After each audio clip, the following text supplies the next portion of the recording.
Assalamualaikum warahmatullahi wabarakatuh. Kawan, sebelum Anda memulai aktivitas hari, kita ikuti kajian Syarat Hikmah Dialog Fajar. Assalamualaikum warahmatullahi wabarakatuh. Alhamdulillah kawan, pagi hari ini saya Fitriana Ayu senang kembali bisa menyapa Anda lewat program Dialog Fajar. Semoga Anda semuanya dalam keadaan sehat, yang dalam keadaan kurang sehat juga segera dipulihkan supaya bisa melanjutkan amanah yang sudah ditetapkan oleh Allah. Dan pagi hari ini semoga semuanya juga sudah bersyukur. Alhamdulillah kembali kita diberi waktu oleh Allah, kembali dibangunkan sesudah menikmati istirahat yang nyenyak sekali. Meskipun ada yang hanya 3-2 jam istirahatnya, semoga pagi hari ini lebih fresh ya, lebih siap lagi, lebih bisa mengelola waktunya. Dan tentunya kita sambil perdalam kawan ilmu agama untuk menambah ketakwaan pada Allah Subhanahu wa Ta'ala. Alhamdulillah pula pagi hari ini kita ketemu dengan Ustadz Ali Mu'afa dari pesantren Al-Quran Nurul Falah Surabaya. Assalamualaikum Ustadz Ali. Waalaikumsalam warahmatullahi wabarakatuh. Alhamdulillahirrahmanirrahim. Kembali sehat ya Ustadz? Sehat walafiat. Di tengah kesibukannya yang luar biasa. Alhamdulillah masih bisa sibuk. Alhamdulillah gitu. Kalau nanti nggak sibuk itu juga ngapain gitu ya Ustadz ya. Alhamdulillah bisa kembali menyapa kawan-kawan semuanya di program Dialog Fajar untuk pagi hari ini. Ustadz ngomongin dunia Ustadz. Alhamdulillah. Dunia ini katanya penjara untuk orang mukmin Ustadz. Ya Allah. Penjara yang dimaksud itu yang seperti apa Ustadz? Apakah di dalamnya itu kita itu harus menderita, susah atau bagaimana ya Ustadz Ali? Monggo selengkapnya bersama Ustadz Ali Mu'afa. Bismillahirrahmanirrahim. Assalamualaikum warahmatullahi wabarakatuh. Waalaikumsalam warahmatullahi wabarakatuh. Bismillahirrahmanirrahim. Alhamdulillahirabbil alamin. Allahumma shalli wa sallim wa barik ala sayyidil mursalin Sayyidina Maulana Muhammadin wa ala alihi wa sahbihi ajma'in. La haula wa la quwata illa billahil aliyil azim. Kawan, kita bersyukur ya kepada Allah Subhanahu wa Ta'ala pagi yang menyehatkan rasanya ya lingkungan kita. Kita bersyukur bisa menikmati hawa yang segar, bisa memulai persiapan bekerja, ya bekerja itu juga ibadah Mbak Ayu. Ya. Pokoknya tergantung niatnya ya. Betul. Nah, juga ada yang cangkruan ini saya sama Mbak Ayu ini ya. Cangkruk ya Ustaz ya. Ngopi pagi-pagi ini, Masya Allah nikmat ya. Kita membahas tentang dunia itu penjara bagi orang mukmin. Memang betul Mbak Ayu ya. Jadi ini menjadi pertanyaan banyak orang ya. Katanya orang mukmin itu kan tempatnya di surga. Betul Ustaz. Ya, kemudian orang mukmin itu pasti orang yang baik. Masa orang baik kok di penjara? Nah, begitu ya. Itu bermula dari suatu hadis ya. Diriwayatkan dari sahabat bernama julukannya Abu Hurairah ya. Dia mengatakan qala Rasulullah sallallahu alaihi wasallam. Nabi itu pernah bersabda begitu, kata Abu Hurairah. Sabdanya begini, ad-dunya sijnul mu'min wa jannatul kafir. Rawahu Muslim. Jadi dunia itu adalah penjara bagi orang mukmin. Dan yang kedua, wajan natul kafir. Dan dunia itu adalah tadi penjaranya orang mukmin dan surganya orang kafir. Nah, ini ya tersentak juga ya kalau mendengarkan ini lah. Bagaimana ini ceritanya kok seperti itu gitu ya. Jadi suatu saat itu ada seorang ulama besar ya yang sedang berjalan-jalan ya, melewati suatu pasar dengan membawa kendaraan yang sangat mewah. kalau kita bahasakan sekarang, dengan pakaian yang mewah dan lain-lain. Kemudian ya disapa oleh seorang Yahudi, artinya bukan orang mukmin ya, disapa oleh orang Yahudi, dan dia bertanya, pertanyaannya adalah tentang hadis ini. Bagaimana engkau itu? Katanya dunia itu adalah penjara bagi orang mukmin. Sedangkan engkau orang mukmin kok begitu enaknya, kendaraannya mewah, pakaiannya mewah, dan lain-lain dan lain-lain. Lalu juga katanya dunia itu adalah surganya orang-orang kafir. Ya dia itu mengisyaratkan orang Yahudi ini bukan orang mukmin, artinya orang kafir begitu ya. Nah ini bagaimana kehidupan saya kok tidak seperti Anda, malah kebalikannya. Ya dia menunjukkan bahwa dia itu sedang berdagang di pasar, jualannya itu apa ya, ya wis kelas-kelas di bawah kemiskinan lah, di bawah garis kemiskinan. Yang dijual maupun tampang pakaiannya dan sebagainya dan sebagainya. Sehingga dia itu penasaran bagaimana ini saya disebut di surga tapi kayak begini. Dia disebut melarat tidak enak di dunia. Ya, kok malah seperti itu, dan dia orang mukmin. Perasaan saya Mbak Ayu ketika membaca cerita ini loh, berarti orang Yahudi ini pernah membaca hadis ini. Nah terlepas dari itu kemudian diterangkan oleh ulama tadi itu, diterangkan tentang makna daripada hadis tersebut itu. Nah kawan sekalian, jika dikatakan dan disabdakan oleh Nabi bahwa dunia itu penjara, itu maknanya bukannya seperti yang dimaksud orang Yahudi itu, lalu orang-orang mukmin itu tidak bisa makan, sengsara, dan lain-lainnya, melarat. Maunya kan begitu tadi kata orang Yahudi itu. Bukan begitu, tetapi bahwa orang mukmin itu ya bahkan disuruh untuk menjadi orang yang berkecukupan, agar bisa pergi haji misalnya, agar bisa mendanai anak-anak yang kekurangan. Sehingga ada satu ajaran yang sangat dahsyat maknanya Mbak Ayu. Bagi orang mukmin itu diwajibkan untuk sedekah ataupun zakat. Dari mana uang sedekah zakat? Kalau kita tidak punya uang, kalau kita tidak orang yang kaya.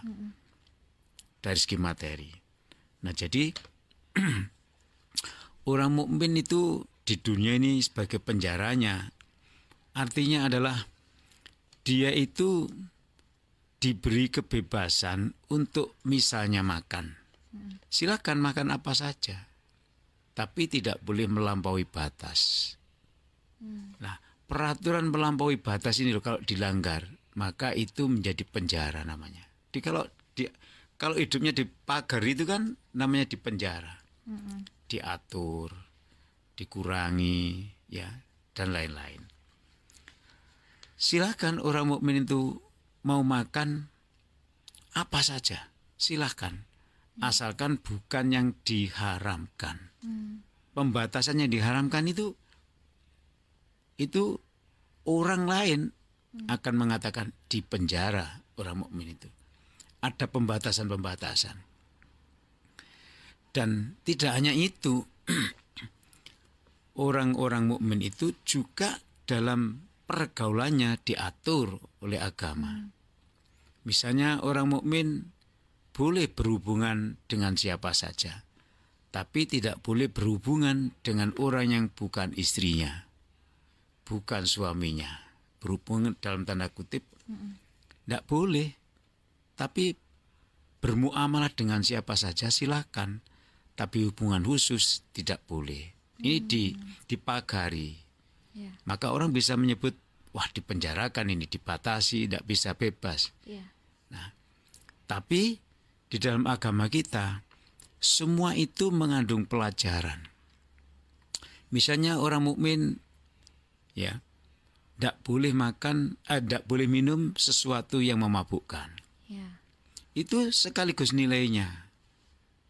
dia boleh minum apa ya, air, minum airnya kelapa apa. Tapi yang haram, minuman haram, memabukkan, ya. Kalau sama sekarang ini kemarin ditemukan itu oleh polisi itu sampai berapa itu narkoba, ya, dan lain, tidak boleh itu. Hal yang mengandung itu tidak boleh. Dan diterangkan oleh agama ini, kenapa orang mukmin tidak boleh minum itu, tidak boleh makan yang ini, yang itu. Itu ada nilainya, ada rahasianya, ada hikmah di balik itu. Tak satu pun larangan dalam agama Islam, kecuali di belakangnya itu tidak baik. Ya. Kalau minuman keras itu dua, paling min dua. Pertama adalah merusak dirinya sendiri.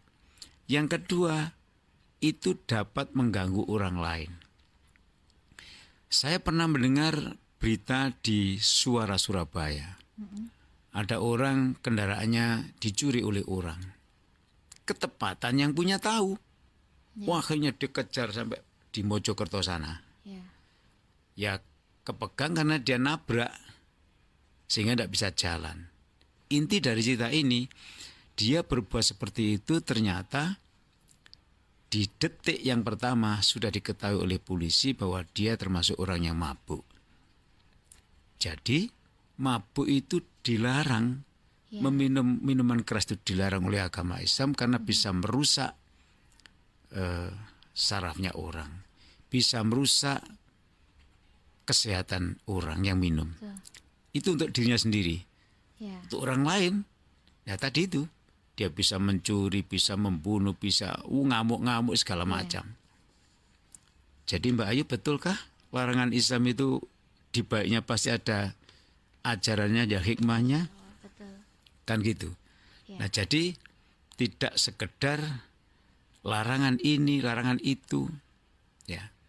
Suatu saat Nabi itu ditanya oleh seorang sahabat, ya mohon maaf ya kawan ya, ya jangan dianggap porno ya. Tapi pertanyaan itu memang seperti itu. Ya, bertanya kepada Nabi, bagaimana Nabi kalau saya begini. Yang saya maksud begini itu tadi porno tadi itu ya. Kemudian Nabi itu mengatakan, bagaimana sekarang perasaanmu? Andaikan saudari perempuanmu diperlakukan seperti itu oleh orang lain, oleh orang laki-laki lain, bahasa sekarang yang hidung belang.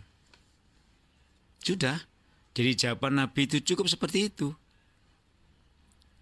Belum kalau dikembangkan, bagaimana kalau ibu kandungmu digitukan orang? Waduh, saya jujur Mbak Ayu, ketika membaca hadis ini pada waktu di SMP dulu ya, nangis Mbak. Ya Allah, semulia itu ternyata ajaran Islam itu. Kita tidak boleh begini, tidak boleh begitu. Itu selalu ada di baliknya itu. Kenapa kok dilarang? Dilarang tadi itu.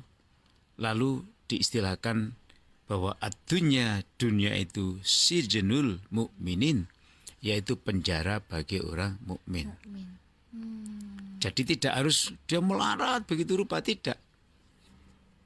Bisa jadi dia kaya raya, tapi kekayaannya itu ya asal tidak diambil, diperoleh dari cara yang haram, tidak persoalan.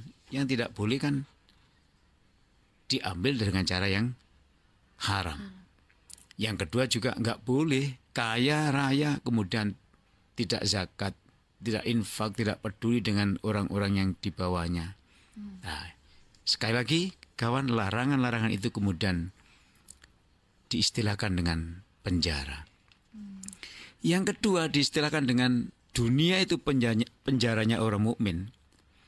Sudah dijanjiin oleh Allah bahwa nanti kalian itu akan masuk surga. Ketika masuk surga nanti tidak ada satupun larangan yang terjadi di dalam surga. Itu nanti dalam surga. Sudah tidak ada barang haram, apa, minum apa, mabuk. Semuanya. Jadi surga itu bedanya adalah kalau di dunia ada larangannya, ada penjaranya, ada pagarnya. Tapi nanti di surga tak ada larangan. Apa yang diinginkan kita, kawan, datang sendiri. Ya memang berbeda. Surga itu kita minum 1 gelas di depan saya ini sudah kenyang, Mbak Ayu. Ya. Tapi di sana kalau mau tidak kenyang bisa. Keturutan. Ya. Kita kan kadang-kadang menikmati suatu makanan, Mbak Ayu, masih sedang nikmatnya kok sudah harus berhenti. Iya, sudah nggak enak juga, nggak enak yang kita bahas ya. Sudah nggak enak kalau diteruskan tuh karena sudah kenyang.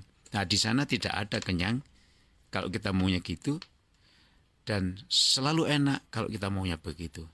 Nah jadi kawan, dunia menjadi penjara bagi mukmin dalam arti bahwa tidak semua boleh dilakukan, tidak semua boleh dimakan. Selama itu dilarang oleh Allah, maka itu adalah larangan. Nanti akan dibebaskan ketika masuk surga. Ya Allahumma amin ya rabbal alamin. Ini menguatkan kesabaran orang yang beriman dalam menghadapi ujian ya Ustadz. Betul. Ya. Atau sesuatu yang di dunia ini masih terbatas gitu, bahwa tujuan utama bukan di dunia, melainkan di akhirat. Di akhirat. Masya Allah, terima kasih ya Ustadz Ali Mu'affa, semoga bermanfaat. Kita tutup kawan dengan doa kafaratul majlis.